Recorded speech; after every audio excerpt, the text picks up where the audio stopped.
해주실래요? 안녕하세요. 예, 저는 건축가 임진우라고 합니다. 제가 그림 그리면서 의미는 이제 제가 주로 서울의 오래된 이런 골목길, 오래된 집들, 녹슨 서넘통, 가스 배관, 뭐 전봇대 이런 게 아주 그 정가머리에 우리가 어렸을 때 골목길에서 많이 놀던 그런 추억이 다 있거든요. 근데 지금은 이제 서울도 그런 문화가 점점 없어지죠. 그런 장면들을 자꾸 그림으로 기록해 보는 거예요. 그게 건축적으로도 의미도 있고 일종의 건축가로서 의무이기도 하고, 건축하고 연동되는 작업이 가끔 필요해요. 이렇게 후배들이 와서 이렇게 좀 컴퓨터로 만들었는데 이걸 좀 감성적으로 좀 이렇게 좀 표현해 달라 그럴 적에 이렇게 어떤 공간을 만들어 갖고 이렇게 보여줄 때 가끔 그리기도 하지만, 지금은 하고 싶은 거랑 해야 되는 거랑 할 수 있는 거랑 이런 건 좀 구분을 좀 해야 돼요. 그래서 지금 작업을 하고 싶은 때도 많죠. 근데 제가 하면 안 되죠. 후배들이 하게끔 그 영역. 그래서 가끔 그립기도 하고 또 아쉽기도 하고. 거기서 풀리지 않는 욕구를 그림으로. 도시 그림으로. 예. 그렇죠. 그래서 해방구가 되는 거죠. 건축에 있어서 감성은 어느 건축이나 다 조금씩은 필요하지 않을까 생각해요. 집의 주인은 사람이잖아요. 건축의 중심은 인간입니다. 그래서 요즘은 예쁜 집 짓는 것보다는 좀 더 그런 쪽에 사회의 요구에 이렇게 만족할 만한 그런 공간과 그런 건축을 하고 싶은 게 제 뜻이고, 저의 목표고, 또 저희 회사가 추구하는 가치 중에 하나입니다. 네, 예전에 EBS에서 한 거를 잠깐 줄여가지고 했어요. 아무튼 저는 건축가로서 이렇게 많이 사실 설계도 했거든요. 이 걷다 느끼다 그리다는 제가 예전에 책을 하나 만들었어요. 이런 에세이집을, 감성 에세이집을. 그래서 거기에 그림도 넣고 이렇게 글도 쓰고 그랬습니다. 지금 보이는 저 마을은 이화 낙산 마을인데, 지금부터 볼게 이화 마을길 보시고요. 한양도성길, 서촌, 북촌, 정동, 세종대로, 명동길, 남산길 이렇게 쭉 서울 저랑 같이 산책하는 기분으로 좀 하시고, 그 다음에 시간이 좀 남으면 약간 지방 풍경, 이게 너무 도시적이니까 약간 자연의 풍경 좀 담은 제주도나 요 양수리 풍경 몇 개 보여드리고 오늘 마칠까 해요. 이화 마을길이죠. 이화 마을은 저기 낙산, 그러니까 서울을 둘러싸고 있는 외사산이 있고요, 내사산이 있어요. 내사산 중에 하나가 낙산이라고, 이 낙산, 낙타 등을 닮았다 그래서 낙산이라는 이름을 붙였는데, 이 낙산에 이화동이 들어가면서 이화 마을이 됐어. 근데 굉장히 오랫동안 이렇게 많은 보시면은 교회도 있고, 그죠? 여기 아파트도 보이고, 뭐 단독주택도 있고, 뭐 다가구 주택도 있고, 뭐 오피스도 있고, 여러 그 풍경들이 다 옹기종기 어울려서 사는 풍경들이 정겨워요. 이 풍경은 사실 정림건축 제가 다니지만 정림건축이 대학로에 있었을 때가 있거든요. 5년 전에 그 대학로에서 한 40년 있었는데, 그때 옥상에 올라가면 저 풍경이 파노라처럼 쫙 이렇게 파노라마로 보이는 거예요. 참 아름답다. 근데 한때는 서울시에서 여기를 확 밀고 재개발, 재건축을 하려는 그런 한 번에 붐도 일어났었어요. 그래서 이거 없고 여기에 아파트가 막 있는 투셔도도 제가 본 적이 있어요. 근데 다행히 그거 다 무산하고 여기는 재생 정책으로 갔죠. 그래서 조금씩 고쳤으면서, 이런 고쳤으라는 의미는 좀 이렇게 오래된 것들을 새롭게 좀 바꾸면서, 불편한 것들을 바꾸면서 이렇게 리모델링 하면서 가잖아요. 그러면 여기에 문화나 이런 정서가 그대로 남아있죠. 그리고 여기 가보면 이렇게 가파른 계단길도 있고 좁고, 아까 얘기한 녹슬은 뭐 서넘통, 배관, 뭐 이런 철문 이런 것들이 있는데, 예전에 한 20년 전쯤 되나요? 그때 그 조병수 건축가가 저희 회사에 잠깐 해외에서 이제 근무하다가 국내에 들어와서 정림건축에서 같이 일을 하게 됐어요. 근데 우리 조병수 선배가 오자마자 매번 여기를 너무 좋다고 가는 거예요. 근데 저는 그때 이 감성을 이해를 못했어. 아니, 저 지저분한 동네에 뭐가 그렇게 좋다고, 저 가파르고 계단 저런 데를 왜 다니나. 근데 그 선배가 그렇게 여기 사진 찍고 좋아했어요. 그 뒤로 제가 조금 이제 다니면서 뭐 건축적으로 조금 의식도 좀 깨이고 이러면서 이 동네가 좋아지기 시작하는데 이제 알겠어. 왜 그 선배가 저렇게 이 동네를 좋아하고 그렇게 막 찬양했는지 알 것 같아. 예, 그렇습니다. 유년실의 그 향수도 여기 좀 있고요. 예. 이런 데는 다 좁은 골목. 그래서 여러 장으로 표현도 해봤어요. 제 그림 중에 낙산 유화마을이 제일 제 시그니처를 이렇게도 표현해보고 저렇게도 표현해보고 많이 있습니다. 이건 그냥 또 수채화로 엄청나게 큰 그림을 그려서 정린건축에 기부하고요. 예. 그 마을을 들어가 보면 이렇게 좀 정겹죠. 주차장 되어 있고 벽 색깔도 좀 재미있는 색깔들도 있고 이렇게 자연스럽게 주차된 길도 있고 멀리 또 남산도 보이고 약간 좀 서민적 풍경인데 그 애환도 여기 있는 거예요. 그러니까 제가 10개의 캘린더를 그렸다고 했지만 강남 풍경을 주제로 그린 적이 없어. 이 강북만이 이 경사도 있고요. 그쵸? 언덕바위에 이렇게 또 서민적 풍경도 있고 오래된 풍경이 있고 여기는 또 역사가 또 조선시대부터 있었던 장소니까 대단히 그릴 게 많고 그리고 오래된 풍경, 오래된 것들에 대한 존중이 저는 좀 있습니다. 그러니까 예를 들면 여기에도 저렇게 뭐 전봇대, 전선줄, 선원통 뭐 하다못해 저 음식물 쓰레기통까지 이렇게 어쨌든 이런 풍경들이 오래된 거 이퀄 지저분하다 이렇게 보시는 주변에 지인들도 계신데 저는 오래된 것들을 거꾸로 생각해봐라. 네 나이보다 더 오래된 게 있고 그러니 자연스럽게 좀 너보다 어르신이고 우리가 존중해야 되지 않겠니? 이따 한양도성도 보이지만 한양도성도 그 돌이 얼마나 오래됐습니까? 우리 나이보다 훨씬 몇 배를 수명을 해서 그 자리에 그 한 자리에서 여러 가지 사건들을 목도하면서 거기 있는데 그런 것들이 경건해야죠. 그 돌 앞에서 그런 생각이 들어서 이 오래된 것들에 대한 그래서 요즘 빈티지 뭐 카페들 많이 생기는 거 보면 이제 오래된 것들에 대한 이제 그 기호 취향들이 점점 좋아지는 것 같아요. 그래서 오래된 예전에 쓰던 공장 같은 것들 다 빠지고 거기를 노출시키고 해서 벽들도 예전 벽 그대로 쓰면서 카페로 쓰는 데를 많이 지금 활용하면서 젊은 층들한테도 인기 있죠. 이것도 같은 장소인데 좀 다르게 그냥 스케치 드로잉으로 해보고 좀 더 이렇게 확대해서 여기 있는 그림들이 여기 전시된 그림도 있거니와 또 어떤 거는 여기 없는 그림이 여기 들어와 있는 것도 있으니까 참고해서 보시면 됩니다. 이것도 이제 낙산 유화마을의 여러 풍경들입니다. 절벽도 있고 뭐 계단에 저렇게 제 그림 보면은 또 공통적으로 들어가는 게 전봇대가 많이 나와요. 이 전봇대는 제 그림에 영화로 얘기하자면 씬 스틸러 같은 겁니다. 전봇대가 없으면 이상하게 허전해요. 제 그림에.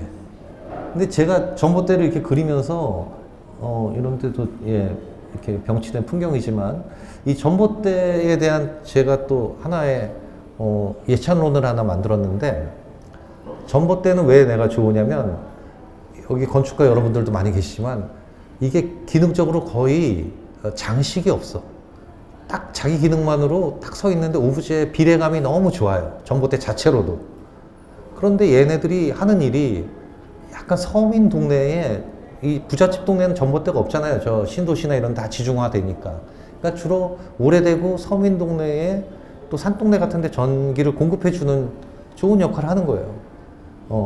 거기다가 예전에는요 전봇대에 그 정보지를 많이 붙였어요. 과외 공부 이런 거. 그래서 유익한 정보 전달 매개도 했었고요. 또 위에 또 가로등이 있잖아요. 가로등이 불빛을 좀 비추면 범죄를 좀 예방하죠. 밝아지니까 골목길 같은데. 그래서 그런 선한 역할을 한다. 그리고 뭐 드라마 같은 데서 보면 또 연인들 바래다 주다가 기습키스도 그런 데서 나오는 거 보잖아요. 영화에서. 그래서 야 이게 전봇대가 다 기능을 하는구나.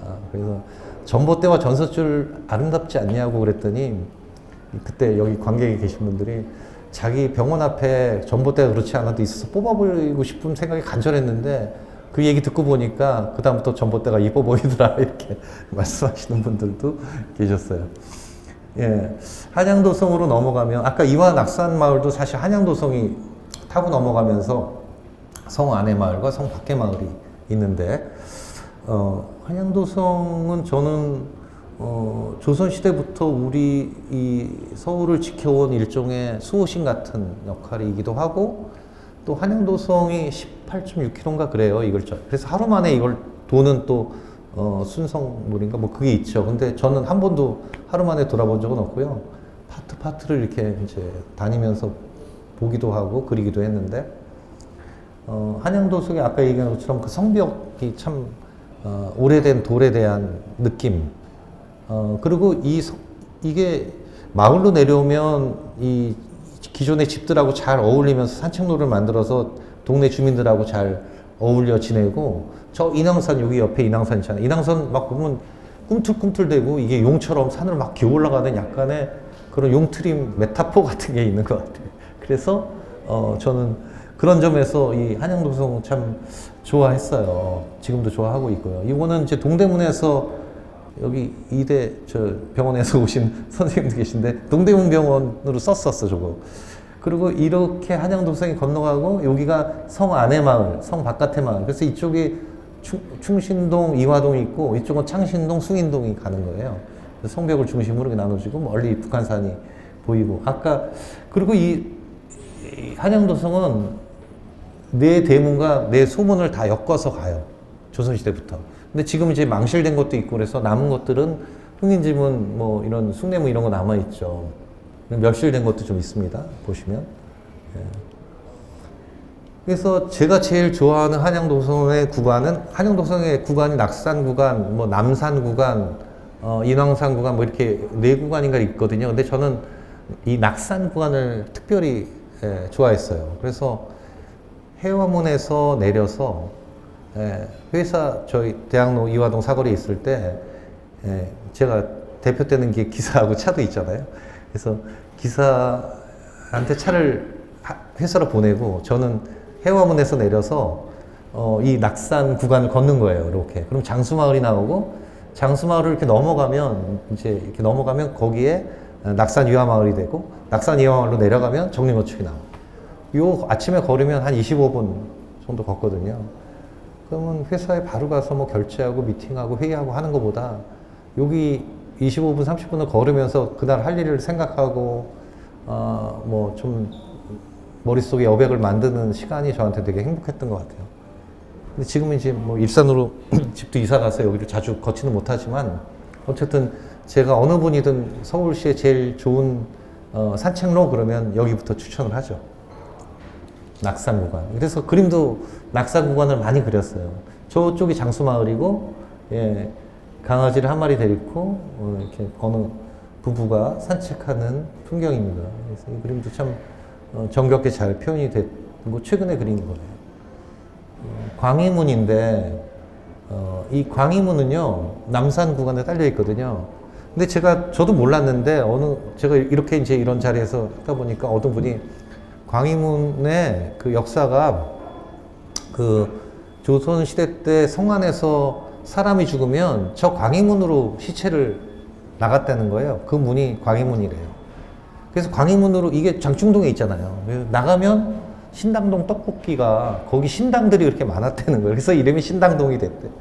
그래서 그렇게 역사를 추어 보니까 광희문도 그런 시절이 있었고 신당동의 역사도 유래도 알게 되고 그렇게 됐더라고요.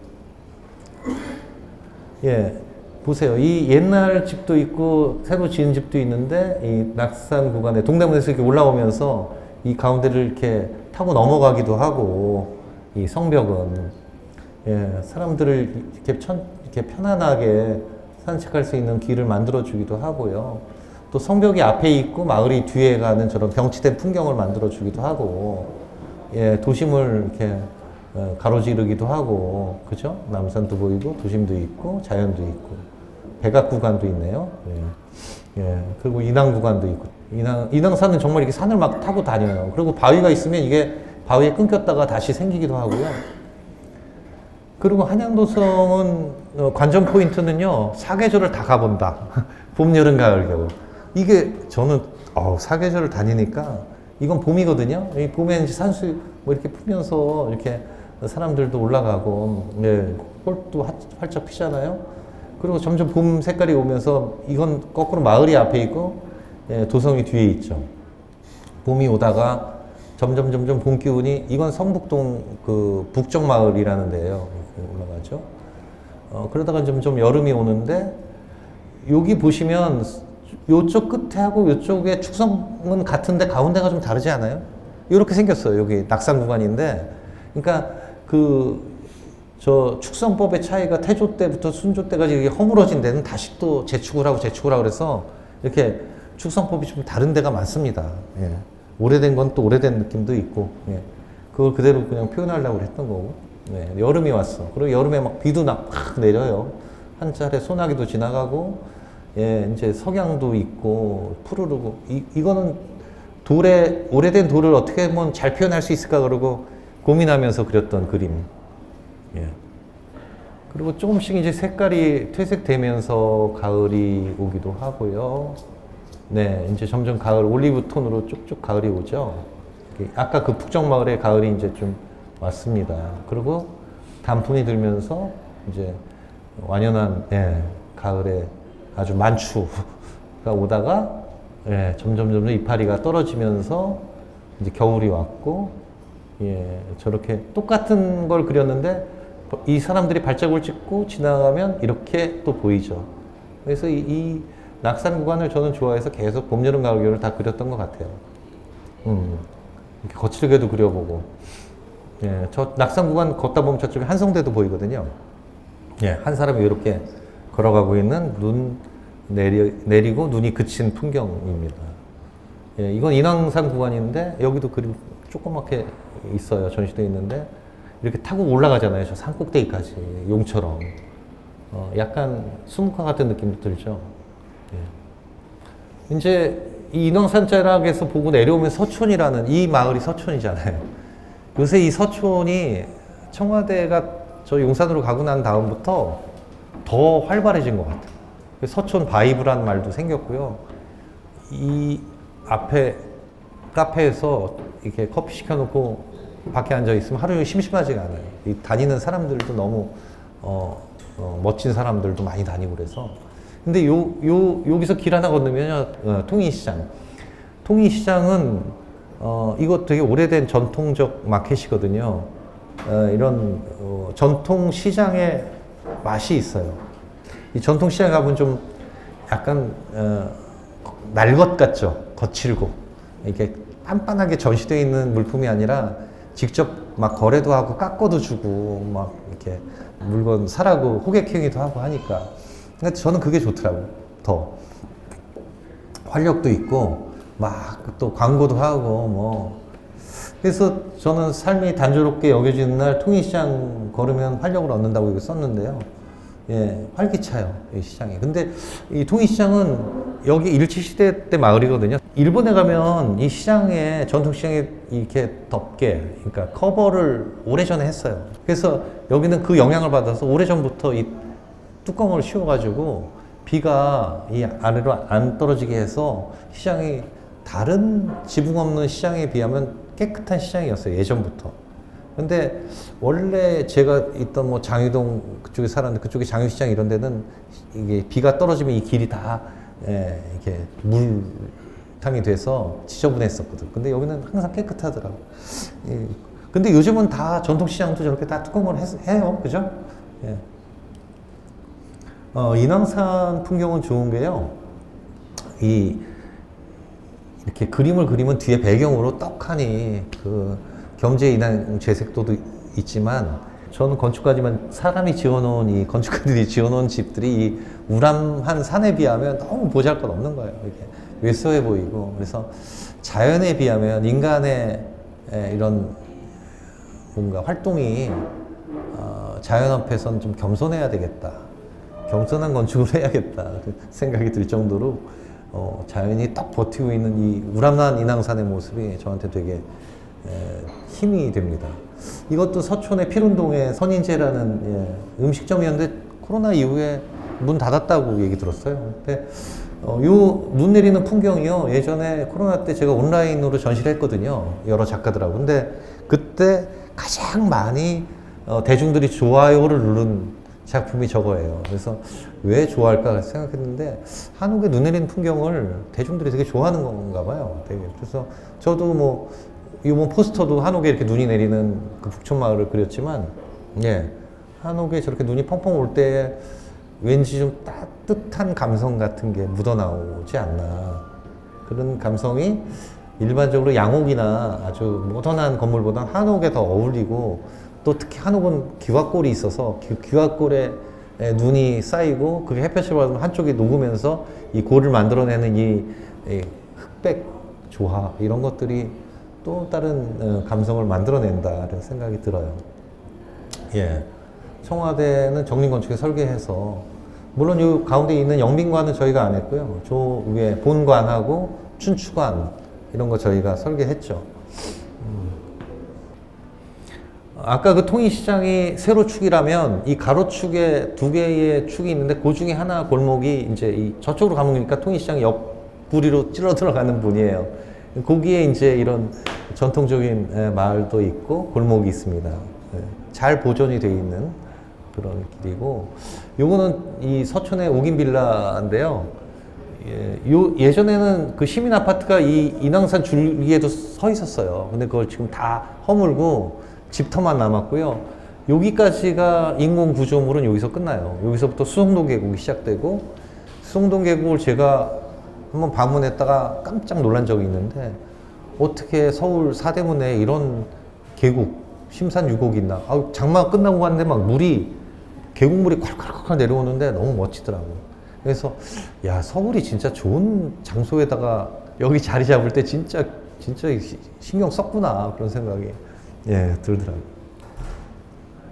서촌에 불국사도 있습니다. 저는 경주에만 있는 줄 알았더니 서촌에 옥인빌라, 아까 그 옥인빌라 끝자락에 앞쪽에 불국사가 있어요. 배화여고 본관인데요. 이것도 벽돌 건물로 100년 이상 된 건물이죠. 근데 제가 이거를 그때 서촌 캘린더를 그릴 때 봄 풍경으로 쓰더라고. 이제 앞에다가 꽃을 왕창 피워내고, 저는 이런 미장센 좋아해요. 이 라이팅 돈을 일부러 꾸미려고 여기 갖다 놓은 거고, 뭐 국화 꽃도 제가 사다 놓은 건데, 어쨌든 이런 빨간 차도 미장센으로 그림 안에 넣은 거예요. 저게 있었겠어요? 꽃도 안 폈었어요. 그런 걸 꽃을 확 펴갖고 했더니 어느 분이 그때 관객이, 제가 배화여고 나왔는데, 배화여고 나왔는데 거기 꽃이 없어요, 그러는 거예요. 벚꽃이 없어요. 그래서 그런데 꽃이 피니까 더 벽돌 건물하고 어울리잖아요. 그랬더니 그건 맞아요. 그래. 기억이 나네요. 이 서촌의 경사가 되게 심해요. 인왕산 줄거리라서.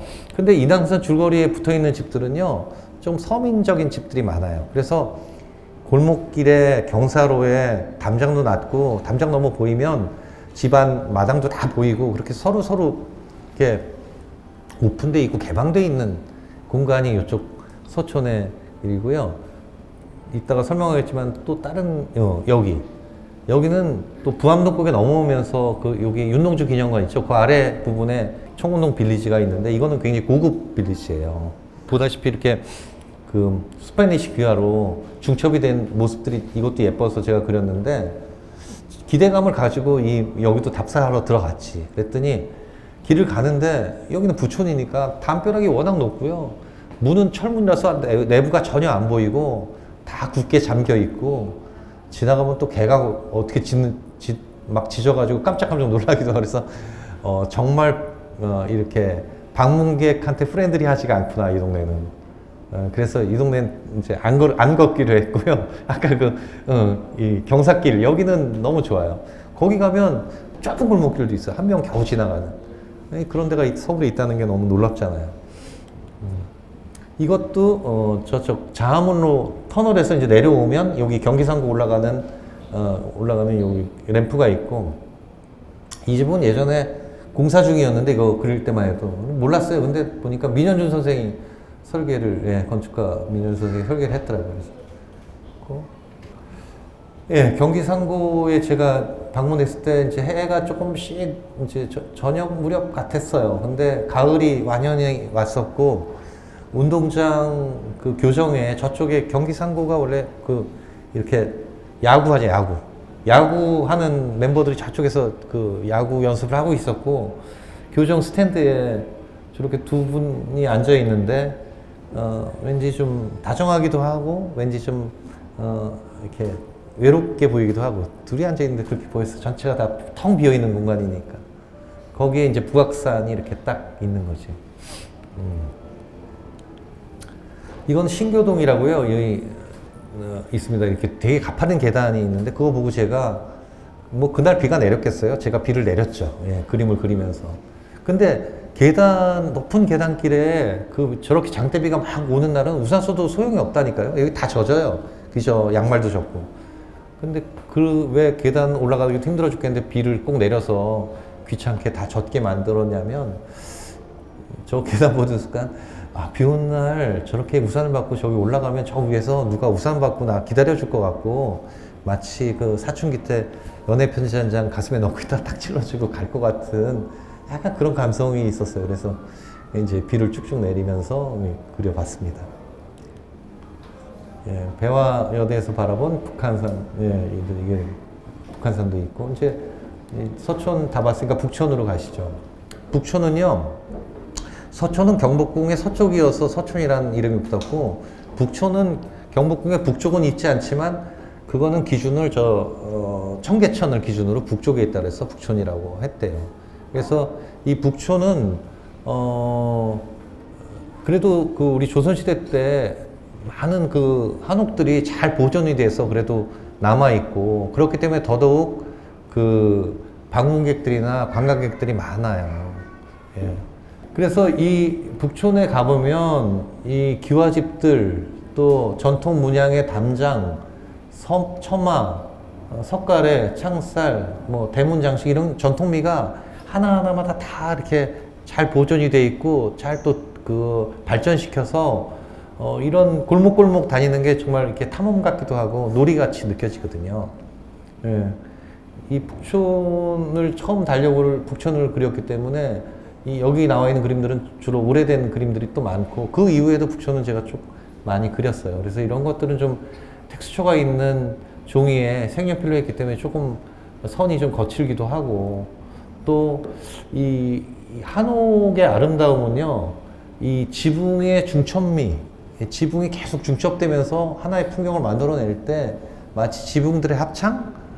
그런 것처럼 이 얘기를 제가 한 게 아니라 한예종의 그 김봉열 총장님이 그분이 건축 전공하셨고 전통 건축을 공부하셨잖아요. 그분이 한 얘기예요. 그래서 제가 한옥을 주로 이렇게 쭉 보면 이렇게 지붕이 중첩되어 있는 이 풍경들이 아름답더라고요. 그래서 이 그림 좋아하시는 분도 굉장히 많았고요. 이것도 지붕의 중첩. 이것도 지붕의 중첩. 예. 그럼 감상 포인트로 보시면 되고, 이건 이제 한적하게 일부러 하늘을 크게 표현을 했는데, 여백을. 창덕궁 담장이에요. 그래서 창덕궁 담장에 봄이 왔어. 이제 나뭇잎은 없잖아요. 봄이 와서.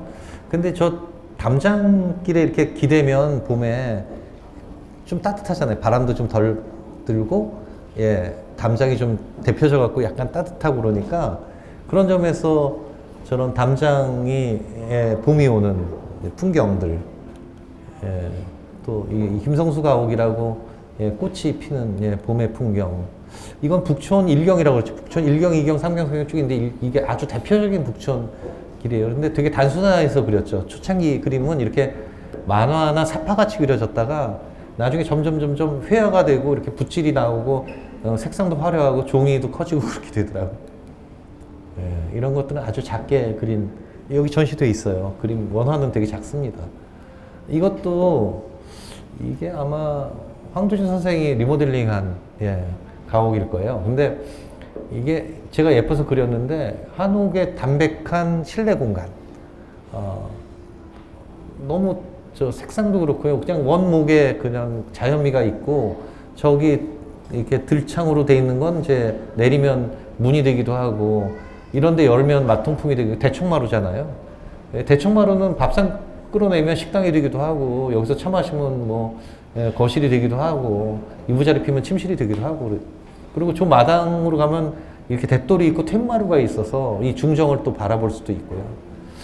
석가래도 있고 참 단아한 아름다움이 보이는 한옥입니다. 이것도 아주 조용한 한옥 풍경이고, 또 한옥에 이렇게 비가 내릴 때 우산 쓰고 걷는 것도 낭만이 있고, 예, 이건 좀 더 복잡해졌죠, 그림이. 최근 그림. 지원 앞길입니다. 예, 북촌이고, 예, 눈이, 여기도 이제 사계절을 보면 또 재밌죠. 그래서 이게 눈 내리는 한옥, 아까 보여드렸지만, 특히 지원 앞길, 요거 요번에 포스터로 썼는데, 예, 괜찮죠? 그죠? 예, 남산도 멀리 보이고, 이렇게 우산 쓰고, 가족들. 그리고 이제 이 세종대로 정동을 좀 보시는데요. 대한문은 제가 왜 저 때 막 공사 많이 했어요. 저 앞에 월대를 공사하느라고 한동안 이 앞에를 했다가 지금 오픈해서 이제 저 대한문이 제대로 보이는데, 저 대한문은 저는 저거 보면서 무슨 생각했냐면요. 이 세종대로가 수도 서울의 심장이거든요. 제일 복잡해요. 역사도 여기 많이 일어났고 사건들도 많이 일어났고, 속도가 빠르고 또 완전히 도시화돼 있고, 이 바깥에는 비즈니스맨들이 가방 들거나 뭐 해서 자기 목적지를 향해서 바쁘게 분주하게 걸어가는 사람들이 거의 다예요. 여기 자동차 속도도 빠르고. 근데 저 대한문이라는 문을 하나 딱 들어가면 거기에는 도시가 아닌 자연이 있고, 녹색이 보이고, 거기를 걷는 사람들은 발걸음도 굉장히 한가로워하죠. 천천히 걷고 여유 있어지고, 이게 다른 거예요. 저 문 하나로 통과했는데. 그래서 약간은 그 예전에 스타게이트 이렇게 타임머신 하려면 그 게이트를 들어가면 전혀 주파수가 다른 영역으로 이동하잖아요. 그런 느낌의 문이라는 거지. 저 문만 통과하고 이 문을 중심으로 도시와 이 자연, 그리고 현대와 과거, 이런 게 저 문 하나에 왔다 갔다 하고 있는 거예요. 그래서 저는 저 그리면서 그런 생각이 좀 들어서 말씀드리고, 덕수궁 돌담길은 연인들 데이트의 성지인데, 그래서 연인들이 데이트하는 모습도, 그리고 저는 뭐 덕수궁 돌담길 데이트 하세요 그러고 뭐 너무 부럽습니다 뭐 그랬는데, 누가 또 덕수궁 돌담길을 걸으면 헤어지는 징크스 있습니까? 그런 게 있대. 그래서 왜 그래요? 누가 설명해 줬어요. 또 관객이 왜 그런지 아세요? 그래서 설명해 주세요 그랬더니, 요게 법원이, 가정법원이 옛날에 있어가지고 이혼하러 또 커플들이 많이 또 가서 이혼한다고. 근데 그 법원이 지금 서초동으로 이사가고, 그 법원 건물이 뭘로 바뀌었냐면 서울시립미술관으로 바뀐 거예요. 예.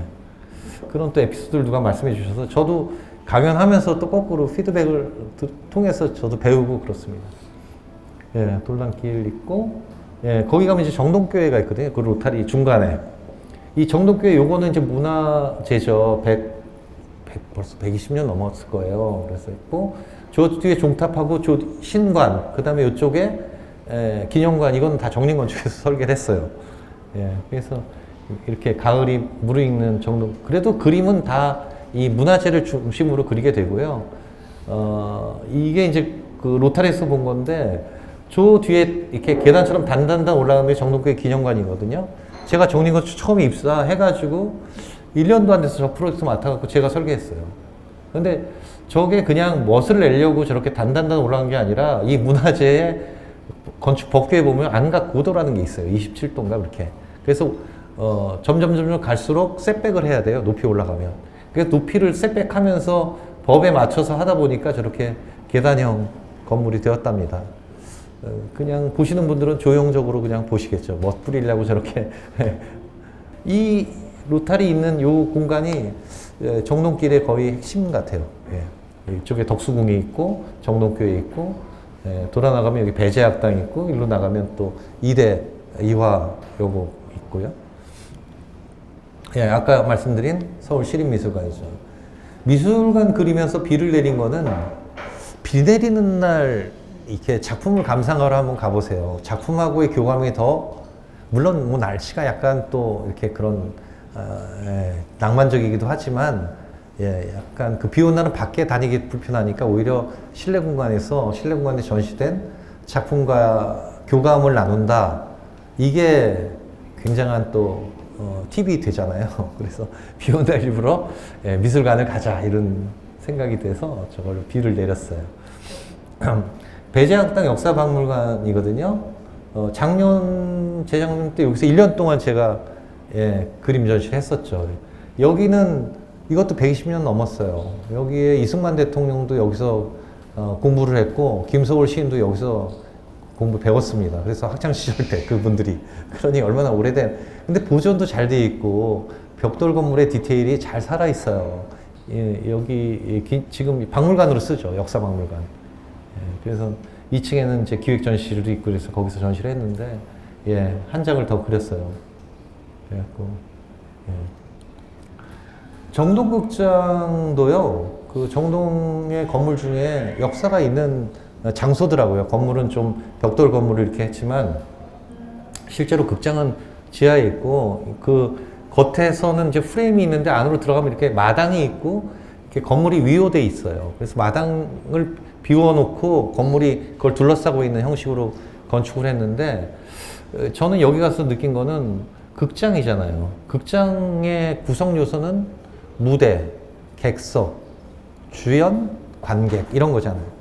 그래서 아 이거를 건축하면서 건축가가 그런 생각을 했겠다. 이 가운데에 비어있는 저 마당의 중심이 마당이 무대고 거기 누가 쓰면 주연이 되는 거고 이 옆에 앉아있는 의자에 앉으면 객석이 되는 거고 그 사람들이 관객이 되나 보다. 그래서 저기서 커피 사갖고 여기 앉아갖고 아주 날씨 좋은 날 많이 사람들이 모이거든요.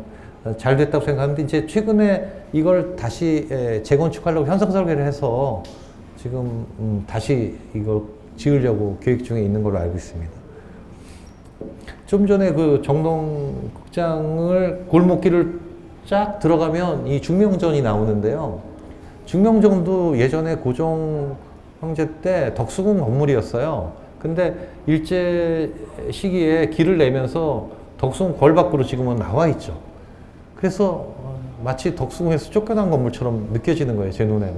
그리고 여기서 을사늑약이, 조약이 체결되면서 고종이 얼마나 속이 상하겠어요. 조선을 강제적으로 침탈을 하고 그 조약을 강제로 맺으니까. 그래서 헤이그의 밀사도 파견해서 뭐 국제사회에 그 억울함을 알리려고 했으나 또 뭐 막 밝혀지고 그러면서 뭐 자결하게 되고 그 사건으로 이제 고종 폐위되고 뭐 이런 서글픈 역사와 애환이 담겨 있는 아주 외로운 건물이라서 예 일부러 눈도 내리고 혼자 오젓하게 이렇게 있는 외로움의 표상으로 중명전을 표현했고요. 또 두 번째 외로움의 표상은 정동의 러시아 공사관인데 예전에 이게 어마어마하게 컸거든요. 시설이. 근데 저 탑신 하나만 남고 다 부서졌어요.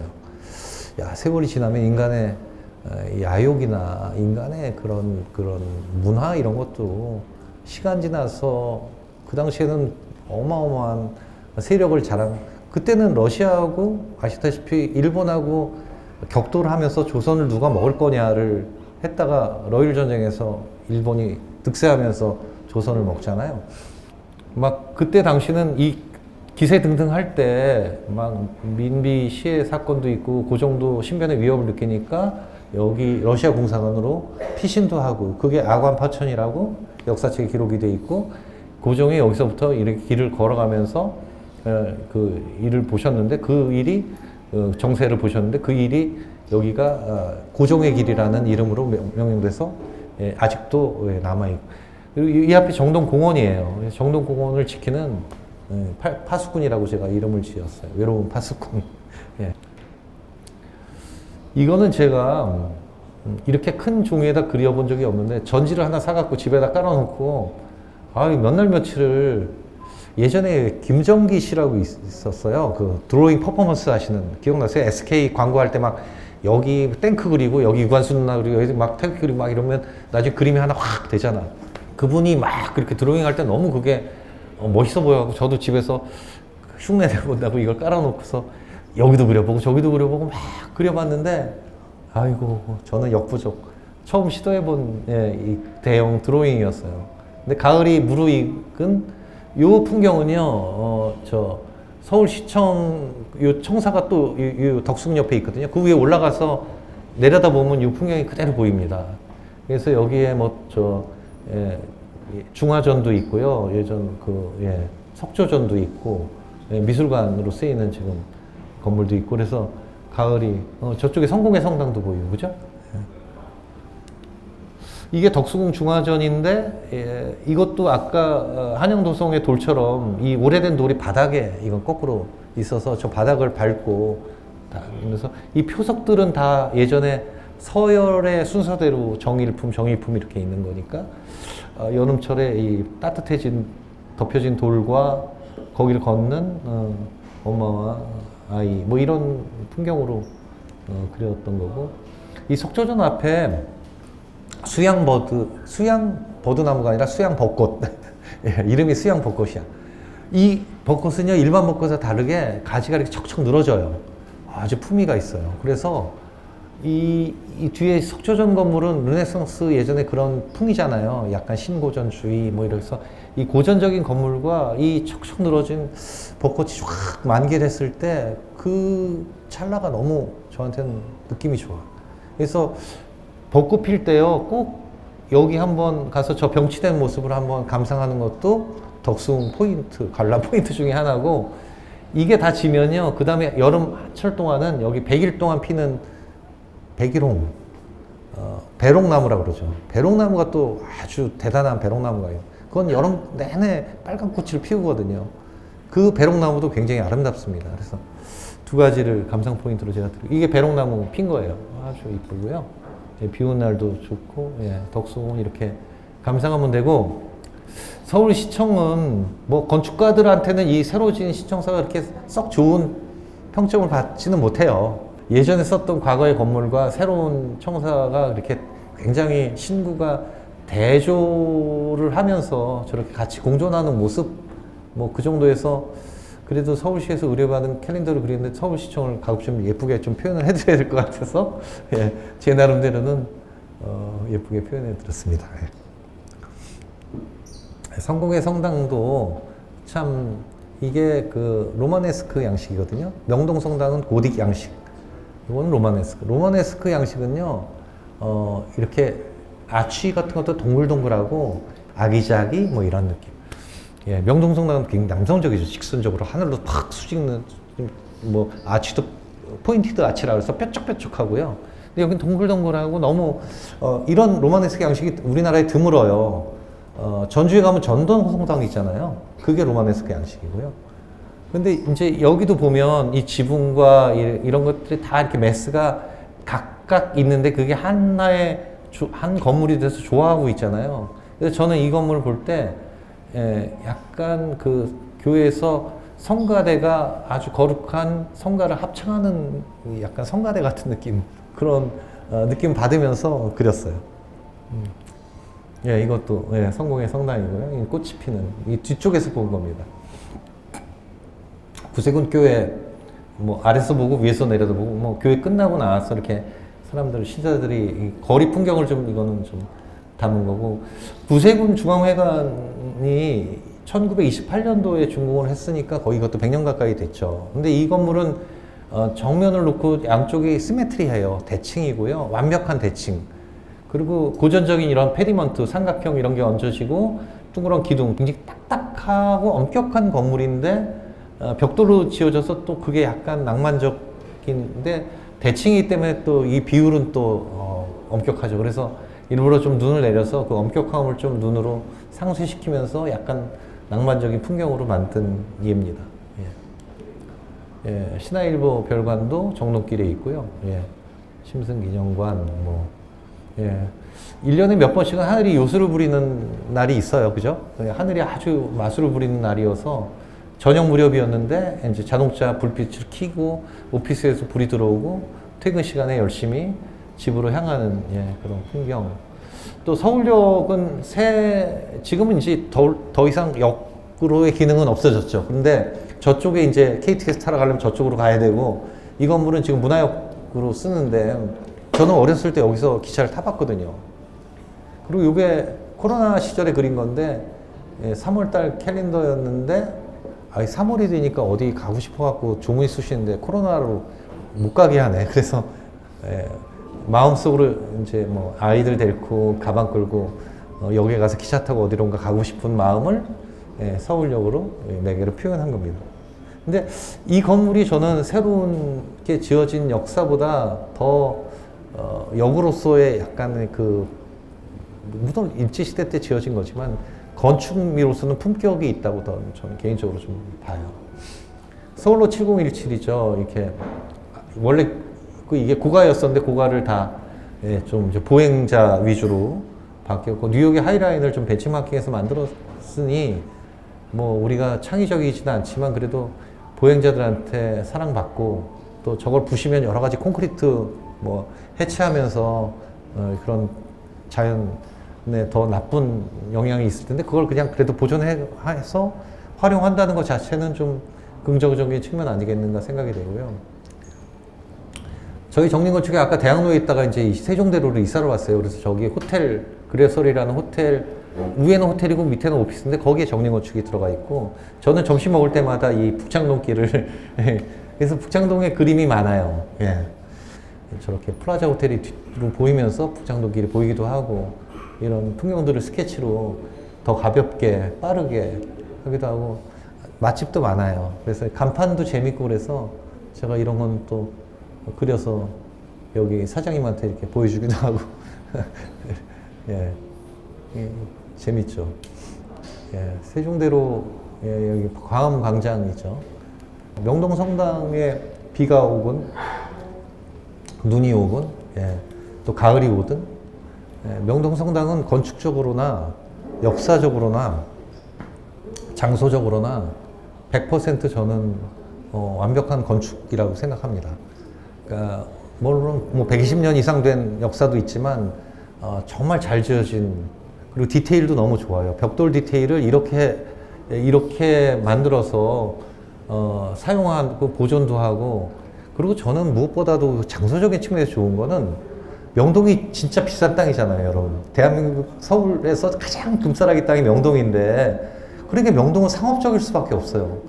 상업 공간이고 다들 돈을 벌고 팔고 상업화돼가는 이 아주 그 장소에 이 명동 성당이 들어간 이유는 수녀원도 있고 뭐 사제관도 있고 성당도 있지만, 요 영역은요 이 상업 공간 내에 정말 여백의 장소라는 거지.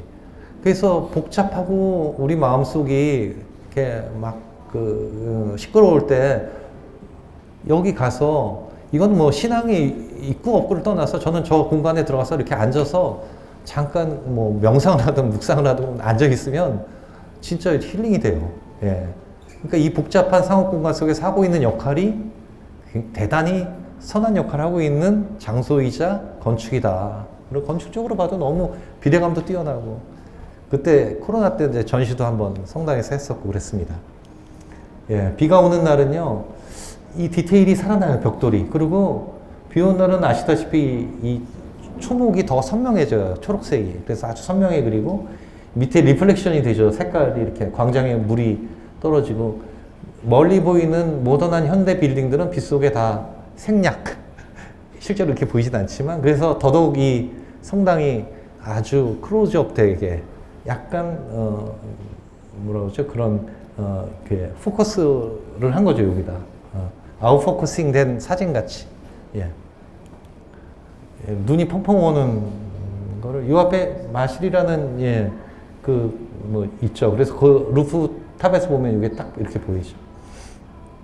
예, 건축가가 본 이 조감도.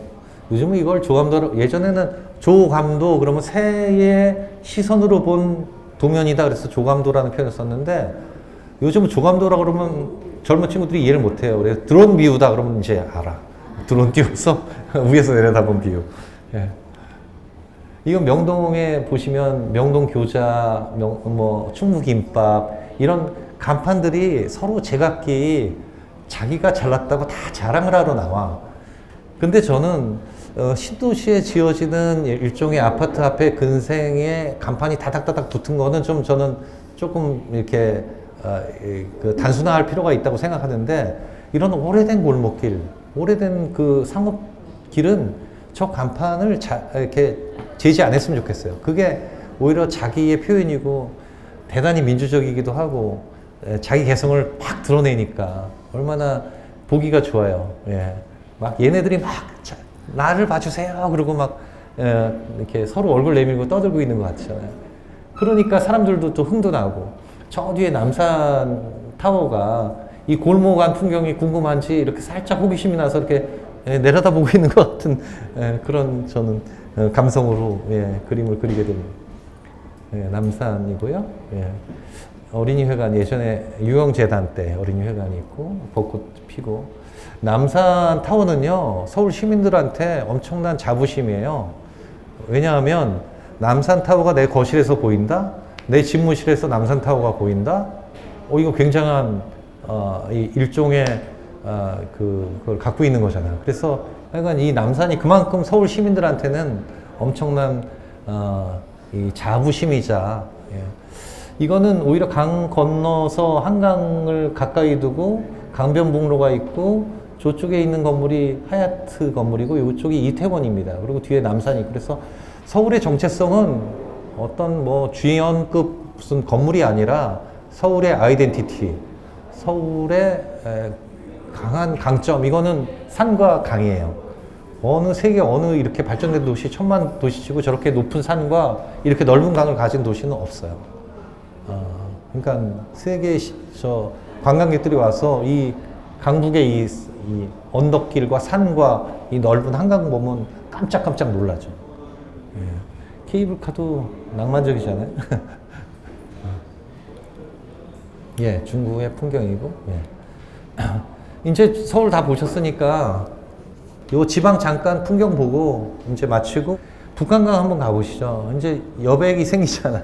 도시에 있다가 저는 요 두물머리 공원을 좋아하는 이유는 새벽에 가요. 그럼 새벽에 어떤 때는 물안개가 막 올라오기도 하고요. 겨울에는 막 싸늘하게 여기 얼어. 그런데 눈이 내려서 강이 하얗게 눈이 이렇게 얹혀진 그 풍경을 볼 수가 있어요. 그리고 이제 해 뜬 다음에 가면 차가 많이 막히니까 새벽에 차 안 막힐 때 가면 이렇게 몇몇 사람은 그래도 꼭 나와서 여기서 이렇게 구경하고 계시면, 이것도 새벽에 이제 동이 틀 때 간 거잖아요. 이게 하얗게. 어떤 사람들은 뭐 이 카메라 이렇게 놓고 찍기도 하고. 이 겨울 나무가 또 아름답잖아요. 이게 저는 나무가 겨울에 여기 느티나무가 400년 된 느티나무가 딱 그 마치 이 장소의 수호신처럼 딱 지키고 있거든요. 저는 그 나무 볼 때마다 이 경외심이 들어. 그래서 이렇게 그리기도 하고 이제 좀 잎을 붙여봤어요, 이파리를. 근데 제가 예전에 갔을 때 이 벤치에 새우깡 한 봉다리 먹다 남은 새우깡과 소주병이 한 2병 굴러다니는 걸 아침에 이제 갔더니 있는 거예요, 그게. 근데 이제 일반 사람들이 보면, 저 누가 뒤처리도 안 하고 지저분하게 놓고 갔어? 이렇게 보는데, 저는 그거 볼 때 좀 다른 감성으로 봤어요. 어느 분이 속이 상한 일이 있었구나. 그래서 밤새 여기서 저 소주를 마시고, 저 새우깡을 안주로, 저분은 실연을 당하셨나? 사업이 망하셨나? 그 아픔은 뭐였나? 이런 게 약간 좀, 그 연민이 생기면서, 이 흘러가는 강물에 그 시름을, 같이 보내고 다시 좀 회복하셨으면 좋겠다, 이런 생각이 들었어요. 이 나무가 잎을 다 치고 이렇게 아주 나목이 됐을 때의 진정한 나무의 본질? 이런 게 저는 보여서 겨울 풍경을 이렇게, 겨울 풍경을 더 많이 그렸어요. 그렇죠? 아주 그 양수리는 산이 중첩되고 강이 있으니 이렇게 좀 평화로운 마음의 풍경을 줍니다. 이건 청평이었고, 다산 생태 팔당 호반이죠.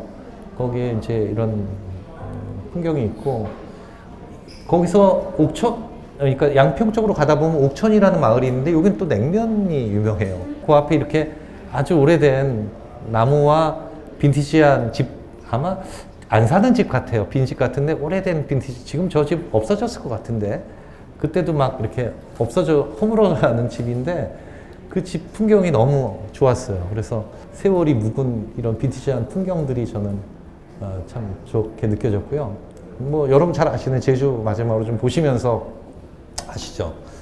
제주의 이 삼방산하고 저는 성산 일주봉이 되게 신기해요. 삼방산은 육지에 뿔쑥 튀어나왔고요. 성산 일주봉은 바다에서 뿔쑥 튀어나왔어요. 근데 이게 우리가 서울에 익숙하니까 산이라 그러면 북한산, 뭐 여기 삼각산 이렇게 뭐 북악산 해갖고 이렇게 산 줄거리를 이루면서 산맥을 이루잖아요, 소위. 근데 얘네들은 정말 밑도 끝도 없이 혼자 그냥 불쑥 솟아 올라 있는 게 되게 신기해요. 초현실 같아. 여기 살다 보니까 이거 어떻게 이렇게 산에서 뭐가 불쑥 이렇게 올라와 있지? 지상에서.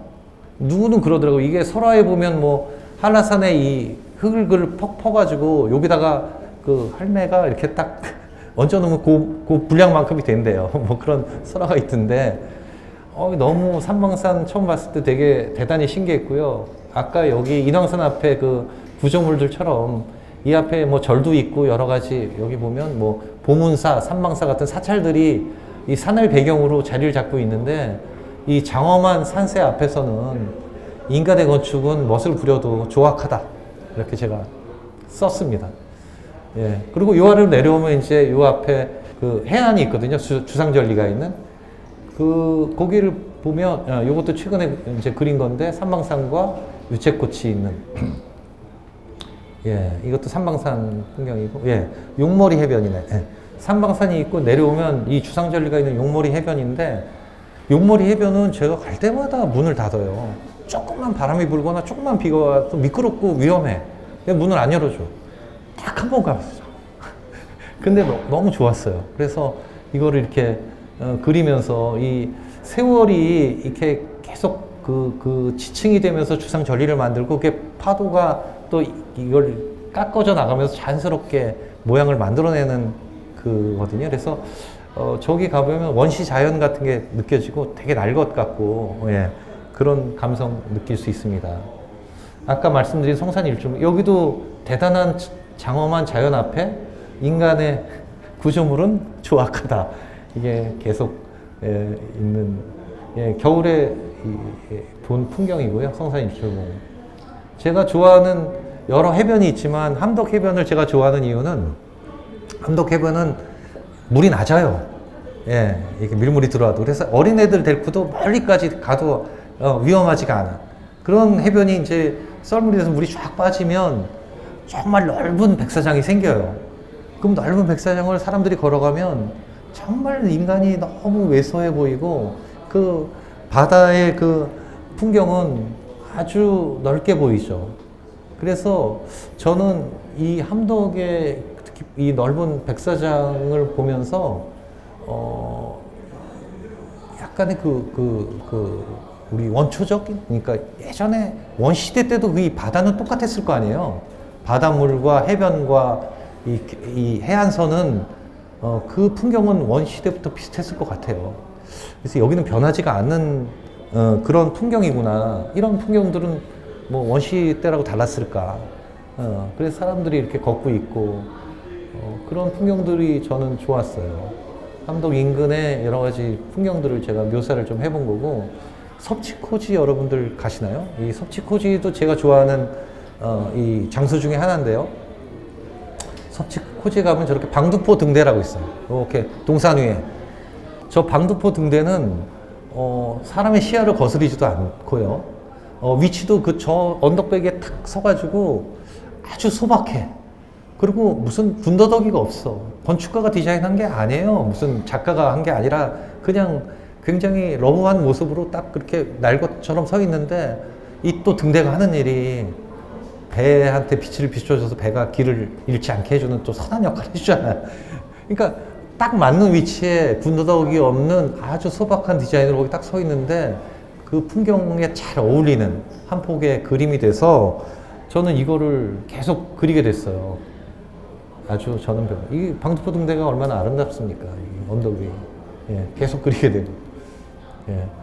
제주에 가면 이제 그 이타미준 선생의 이 방주교에도 있고요. 그 비오토피아의 여러 가지 수풍석 박물관 이런 거는 건축적으로도 되게 가서 보고, 최근에 이타미준 박물관도 새롭게 지었어요. 가보시면 그 유동영 미술관, 이타미준 미술관 거기 한번 꼭 가보시기 권장드리고요. 제주의 전통 민가, 제주집, 예, 전통 집들이고, 또 제주의 밤바다, 밤하늘 이게 굉장히 아름답고, 정말 그래서 제주가 또 우리 아주 제2의 관광 상품인 것 같아. 예, 이런 제주의 바닷물 2호 해변도 제가 좋아해서 여기 이게 등대를 말처럼 만들었더라고요. 그래서 제주 해변의 그냥 일반적인 모습이고요. 예, 이게 이제 그림으로서 거의 마지막 그림 같은데 이 풍경은요, 여러분 건축학개론 보셨나요, 영화? 영화 건축학개론 보시면 서연의 집을 이제 리모델링을 하잖아요. 그게 건축가가 이걸 막 지어가지고 나중에 다 준공이 돼서 마지막에 옥상 정문에서부터 쭉 이렇게 카메라가 롱테이크로 이렇게 내려오면서 계속 내려오면서 거실 전망을 쭉 돌면서 바다 풍경으로 쫙 나가요.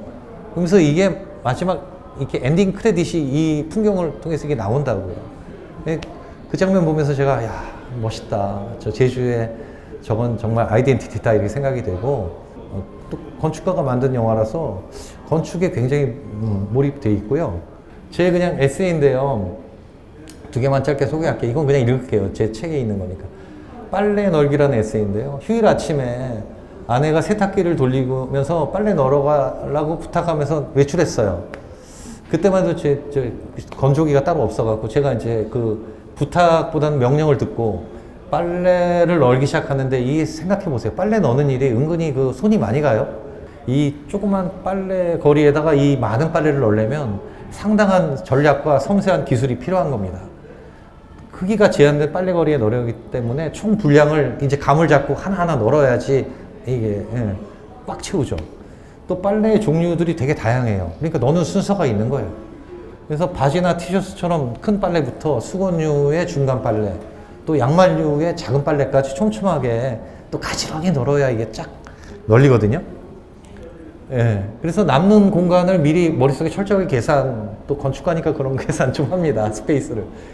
또 널기 전에 이거 화공에 탁탁 이렇게 털어서 안 말리면 또 혼나니까 그런 센스가 있어야 되는 거예요. 빨래를 널면서 이제 빨개 지루하니까 빨래 들어가고 교감하면 재밌어요. 예, 지루하지 않습니다. 아, 지난주에 출장 갔었구나. 거기서 이 옷 입었지. 아, 누구 만났지? 거기 때 풍경이 이랬지. 아, 주말이면 땀 흘리면서 운동도 했네. 이런 생각 떠올리면 이제 기억이 또 새로워지죠. 다 널었어, 저렇게 거실에. 창문을 열어서 마토풍을 시켜놓은 거실에 이제 바이오로 설치 미술품 하나가 완성이 된 겁니다. 제 눈에는. 정성을 다해 널었으니까 예술과 다름이 없죠. 예, 세탁기는 내 옷에 묻은 땀과 먼지를 깨끗하게 세탁해주고, 다리미는 주름진 내 옷을 말끔히 펴주는데, 내 삶에 덕지덕지 붙어있는 이 때와 굴곡진 인생은 과연 누가 청결하게 닦아주고 또 말끔하게 펴줄까? 빨래 한 판 널면서 별 생각을 다 한다, 이렇게 썼고요. 예, 마지막 에세이입니다. 이거는 뭐 나중에 질문 때 받을 얘기를 미리 쓴 건데, 이 질문을 많이 하세요. 그림 그릴 여유가 많으신가 봐. 이렇게 열심히 뭐 이게 많이 그린 거 보면. 근데 도대체 그림 한 장 그리는데 얼마나 걸려요? 이렇게 물어보죠. 한가롭게 이렇게 그림 그리는 거 상상하면 그런 의문이 드는 게 당연할지도 모르죠. 근데 건축가기 때문에 이렇게 한 장 그리는 스케치하는 시간은 생각보다 빨라요. 근데 어느 풍경을 그릴까? 또 어떻게 표현할 것일까? 왜 이 풍경을 그려야 되는지 그 이유, 이런 걸 궁리하는 시간이 더 오래 걸려요, 사실. 근데 어떤 거는 그날 보고 그날 그려야 되는 약간의 강박이 느껴지는 풍경이 있는가 하면 핸드폰에 담아놓고 1년 동안 그려야지 하다가 미루다가 1년 만에 그려지는 풍경도 있으니 그거는 이제 그림마다 다르다. 그래서 오히려 그런 과정까지 다 같이 있어야 그림 그리는 시간 전체로 카운트를 해야 된다 생각을 합니다. 하지만 이런 작가들이나 건축가들이 이런 몰입하는 시간, 여백의 시간을 통해서 새로운 활력과 에너지를 얻게 되고, 또 저도 똑같이 이 그림을 통해서 건축을 또 도움을 받고 이런 크로스오버하는 장르 같아요. 예. 그래서 건축은 생각보다 법규도 제약도 있고요. 그리고 예산도 있고 건축주도 있고 인허가도 있고 뭐 구조적인 문제도 있고 팀워크로 해야 되고 복잡해요. 그렇죠. 근데 그림은 그렇지 않잖아요. 이건 저 혼자 할 수 있는 일이라서 해방구가 되고 꿈과 이상의 영역이다. 건축으로 이루지 못한. 그래서 이런 여행길에서 만나는 풍광들이나 이 그림들이 건축가인 제에는 제 모티브도 제공해주고, 그래서 여유가 많아서 그림 그리는 게 아니라 그림을 그림으로써 여유를 만들어가는 게 제 삶이고 그렇습니다. 예, 여태까지 지루한 강연 들어주셔서 감사하고요. 예, 이상입니다. 감사합니다.